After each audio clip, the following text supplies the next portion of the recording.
KUHAP itu penting untuk memastikan bahwa aparat kepolisian tidak menyalahgunakan kewenangannya. Polisi yang berhadapan dengan masyarakat ini KUHAP, KUHP hanya akan meletakkan polisi semakin berhadapan dengan masyarakat.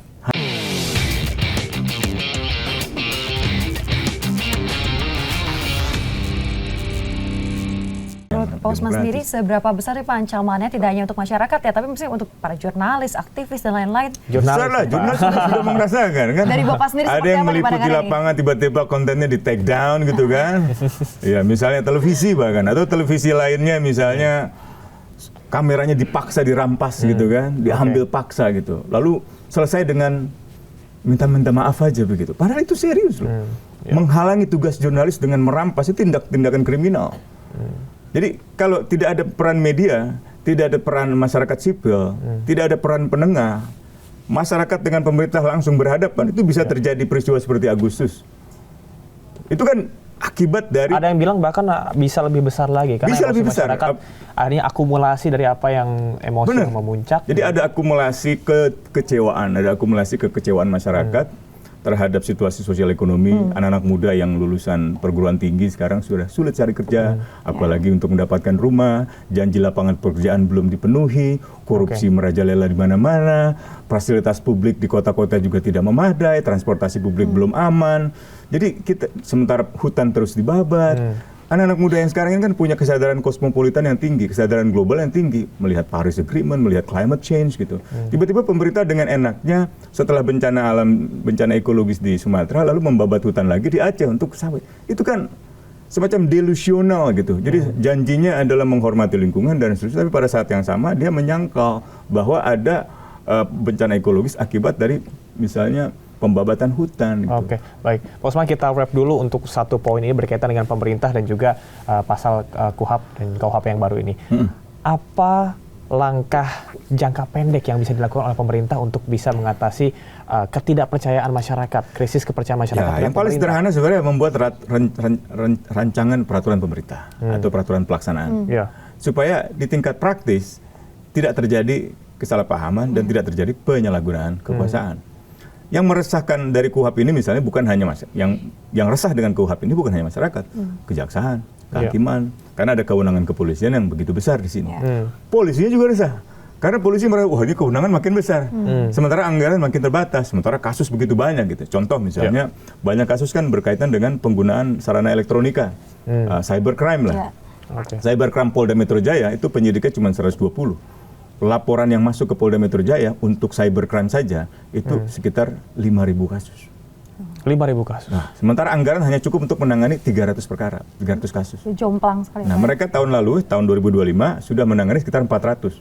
Lebih tinggi dari, artinya kinerjanya lebih baik daripada yang diperkirakan berdasarkan anggaran.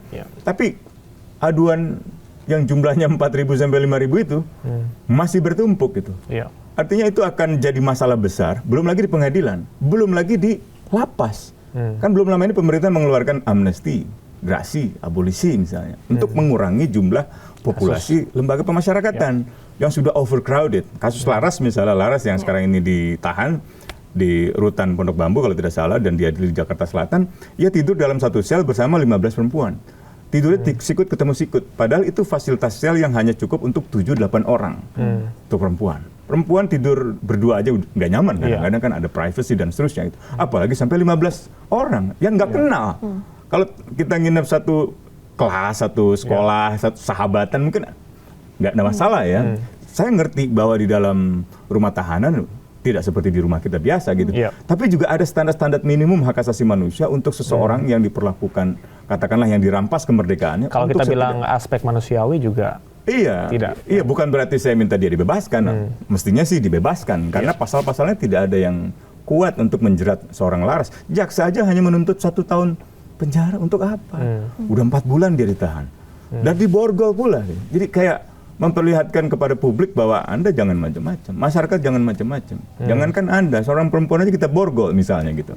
Itu mengirimkan pesan yang menakutkan buat siapapun yang mungkin belum punya pengalaman. Wah, aktivis aja ditangkap gitu kan. Del Pedro aja yang direktur Lokataru ditangkap. Syahdan aja yang udah aktivis maksudnya ditangkap. Bagaimana saya? Jadi itu menciptakan semacam... Artinya ada degradasi jiwa kritis masyarakat terhadap pemerintah. Persis gitu. Meskipun pada saat yang sama itu bisa terus menjadi api dalam sekam kan.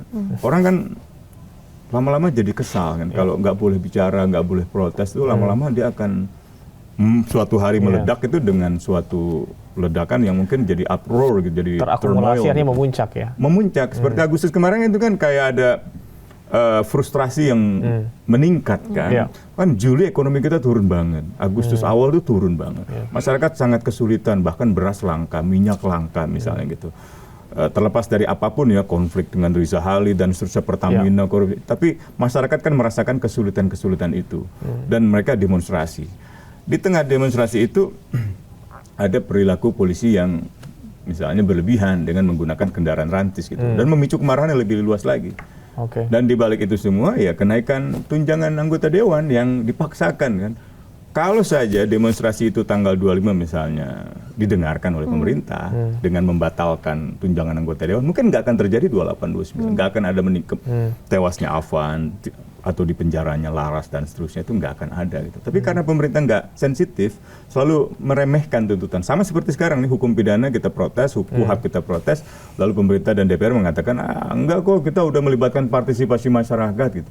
Padahal kenyataannya enggak. Mungkin kalau bahasa Gen-Z-nya justru silent treatment atau pembiaran atau merasa tidak dianggap, harusnya ketika ada kritik yang diberikan kepada pemerintah, pemerintah cepat tanggap untuk bisa memberikan respons. Iya, harusnya cepat.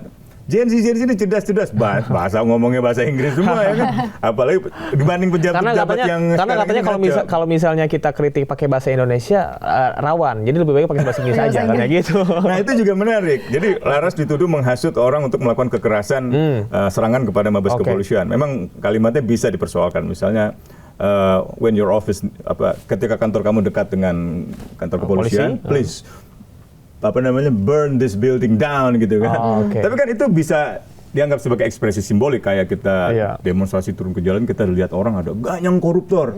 Ganyang itu kalau pakai istilah di dalam kamus besar bahasa Indonesia ya bener memotong orang dan memakan gitu kan. Apalagi tapi kan nggak mungkin secara literal itu kan. Apalagi bahasa Inggris yang sebetulnya konotasinya tidak misalnya langsung dibakar gitu kan. Berarti itu adalah misalnya dengan kita speak louder, menyerukan sesuatu yang ingin kita sampaikan itu juga membakar semangat gitu. Gantung koruptor. Itu kan bukan berarti koruptor benar-benar digantung gitu, enggak gitu kan. Jadi ekspresi orang, apalagi dia marah ketika terjadi kematian Afan itu, dan beberapa saksi yang disediakan oleh jaksa itu nggak pernah melihat instastory-nya, melihatnya setelah diperlihatkan oleh polisi. Dan ada juga yang mengatakan, iya saya melihat kok waktu itu di Instagram. Artinya apa? Nggak paham, karena nggak bisa berbahasa Inggris. Jadi bagaimana mungkin seorang Laras yang bukan siapa-siapa, bukan influencer, bukan juga ketua ormas gitu, bisa menghasut ya begitu banyak orang untuk melakukan serangan kepada kantor kepolisian. Ini menarik kalau Anda bilang bahwa Laras ini bukan siapa-siapa. Jadi apakah sebetulnya Anda berpikir bahwa Laras ini hanya dijadikan sebagai contoh untuk bisa menakut-nakuti masyarakat misalnya? Persis. Benar. Jadi pesannya itu kan, Anda lihat tuh, Laras saja yang bukan siapa-siapa. Warga biasa. Kami tega. Kami borgol dia gitu. Borgol. Kemarin saya sempat bercanda lah dengan jaksa. Pak, saya aja Pak yang borgol. Saya tarik borgolnya kan, saya aja Pak yang diborgol. Waktu Laras mau diborgol kembali setelah kan kalau didudukan di kursi terdakwa dia lepas borgol. Ketika selesai sidang dia diborgol kembali. Lalu saya hampiri jaksa, Pak saya aja Pak yang borgol, saya bilang. Tapi pesannya kan jadi buruk buat pemerintah gitu. Soalnya pemerintah kejam sekali gitu. Di tengah, apalagi kalau bicara Afan, siapa yang bertanggung jawab atas kematian Afan belum mendapatkan hukuman sama sekali. Belum lagi kasus Jakarta Utara, banyak orang ditangkap setelah penjarahan rumahnya Ahmad Saroni. Katakanlah ada yang terlibat, ditangkap dan benar-benar terlibat. Bukan berarti kan mereka boleh disiksa. Banyak yang disiksa. Saya punya fotonya banyak sekali. Aduh, nggak tega saya ngeliat muka-mukanya, wajah-wajahnya hancur. Saya pernah tunjukkan itu di acara Mabes Polri gitu, di depan para jenderal. Saya perlihatkan, kebetulan mereka punya videotron di tengah, di kiri, dan di kanan gitu kan. Saya tunjukkan semua video-video siksaan itu. Mereka bilang, ya kan pasti ada alasannya Pak Usman. Pasti mereka melakukan kekerasan. Katakanlah mereka melakukan kekerasan. Katakanlah mereka melakukan apa yang dituduhkan oleh Pak Prabowo. Teroris, makar, dan anarkis. Katakanlah itu benar gitu. Tapi kan kita punya hukum, ada azas praduga bersalah, dan yang bisa membuktikan mereka benar bersalah atau tidak adalah hakim. Hak kita apa untuk memukul dia sampai menyiksa begitu parah? Azril ada yang cedera otak sampai hampir permanen. Anak ini padahal hanya ikut melihat demonstrasi di belakang gedung DPR RI, pulangnya dia melihat kejadian seorang pengendara mobil panik di depan rel kereta, lalu diwawancara dia oleh televisi swasta. Ada apa itu? Kenapa? Dia jelasin dengan lugunya. Masih sehat kondisinya. Nah, 2 malam berikutnya dia ditangkap dengan tuduhan dia merusak gerbang DPR dan merusak mobil seorang pejabat Kementerian Dalam Negeri gitu. Tuduhan itu ada buktinya? Nggak ada. Saya udah baca itu semuanya. Dan bapaknya ini seorang tukang sampah di Petamburan. Bapaknya ikut mendampingi, dia didatangin oleh polisi jam 3 pagi. Ini juga penting nih, KUHAP nih kan. Datang jam 3 pagi kepada keluarga miskin. Pekerjaannya sampah. Si Azrilnya ini dulu pernah kerja sebagai sales di Honda, mungkin sales lapis keberapa gitu, hanya Rp400.000 per bulan. Usianya baru 19 tahun. Jadi di 25 Agustus itu dia berulang tahun. Jadi dia baru lepas dari masa kekanak-kanakannya kan. 18 kan anak-anak lah usianya, baru 19 tahun itu. Dengan kondisi luka yang begitu parah. Nggak bisa berobat dan BPJS-nya ditolak. Karena statusnya tersangka, karena statusnya terdakwa. Nah ini juga penting nih dalam KUHAP ke depan ini. Bagaimana ada satu lagi yang kalau nggak salah cedera kakinya. Ini menarik, saya baru nggak tahu ya Mina, kita mungkin baru tahu juga. Apabila sudah terdakwa artinya hak BPJS-nya dicabut. Nah itu aturannya di mana? Saya juga nggak ngerti kenapa sampai begitu. Padahal kan harusnya enggak dong. Harusnya kan tetap orang memerlukan, itu kan basic esensial. Air yang bersih. Basic human right ya. Basic human right, essential needs. Kalau orang-orang yang kaya bisa beli sel, bisa beli fasilitas sel. Ini orang-orang yang miskin nggak punya akses pada hal-hal semacam itu. Akhirnya menerima begitu banyak. Nah, KUHAP itu penting untuk memastikan bahwa para kepolisian tidak menyalahgunakan kewenangannya dalam menangkap orang, nggak memukul, memberikan surat. Ada jurnalis yang di mana Morowali ya, baru-baru ini terjadi kan, diambil paksa gitu kan. Padahal dia berusaha meminta, coba tunjukkan suratnya. Ditunjukkan oleh Kasat Reskrimnya, mau difoto, nggak boleh. Keluarganya meminta kan, coba serahkan, nggak dikasih. Terus dia sudah diangkat paksa. Diangkatnya benar-benar diangkut seperti binatang. Binatang aja seharusnya nggak diperlakukan dengan cara yang seperti itu. Belum lagi nenek Saudah yang, nah itu mungkin masyarakat lah ya, tapi saya nggak tahu. Tapi banyak sekali perilaku anggota kepolisian yang saya kira harus dikoreksi gitu. Mereka menyadari ini kok. Dan kadang-kadang mereka juga mengatakan kepada saya, sebenarnya kami juga bingung mas, sebenarnya kami juga nggak mau melakukan kekerasan.